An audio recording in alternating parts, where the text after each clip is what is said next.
Hello, this is Father Daniel Kim, Maryknoll Missioner, and welcome to our daily Gospel reading and reflection. Today's Gospel reading is according to St. John, chapter 13, verses 1 to 15. Before the feast of Passover, Jesus knew that his hour had come, to pass from this world to the Father.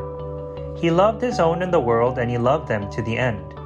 The devil had already induced Judas, son of Simon the Iscariot, to hand him over. So during supper, fully aware that the Father had put everything into his power, that he had come from God and was returning to God, he rose from supper and took off his outer garments. He took a towel and tied it around his waist. Then he poured water into a basin and began to wash the disciples' feet, and dry them with a towel around his waist. He came to Simon Peter, who said to him, "Master, are you going to wash my feet?" Jesus answered and said to him, "What I am doing you do not understand now, but you will understand later." Peter said to him, "You will never wash my feet." Jesus answered him, "Unless I wash you, you have no inheritance with me." Simon Peter said to him, "Master, then not only my feet, but my hands and head as well."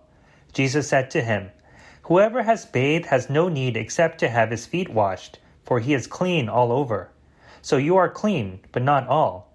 For he knew who would betray him. For this reason he said, "Not all of you are clean."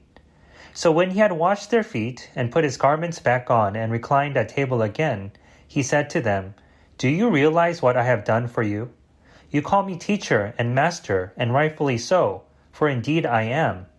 If I, therefore, the master and teacher, have washed your feet, you ought to wash one another's feet. I have given you a model to follow, so that as I have done for you, you should also do." The Gospel of the Lord. Praise to you, O Lord Jesus Christ. Jesus asks us to not only follow his words, but his actions as well, especially his example of washing the feet of his disciples we hear from the evangelist Luke this evening. This extraordinary act of humility, charity, and love had far-reaching implications than merely the utility of cleaning one's feet. This type of service was only reserved for servants, let alone a distinguished guest of honor. Because during the time of Jesus, the feet were considered one of the dirtiest, smelliest, and disgusting parts of one's body due to the many dirt roads and open-toed footwear which were commonly worn everywhere. To put it into a modern context, it is similar to inviting the Pope over for dinner, and during the meal he suddenly asks if he could clean your toilet. Much like this, foot washing then would have been borderline scandalous for such an esteemed guest to do so. So as we prepare for the Easter Triduum, let us be mindful of not only the words of Jesus, but his actions of humility, charity, and love. Thank you for listening to today's Gospel reading and reflection. Please be sure to tune in again tomorrow. Have a blessed and charitable day.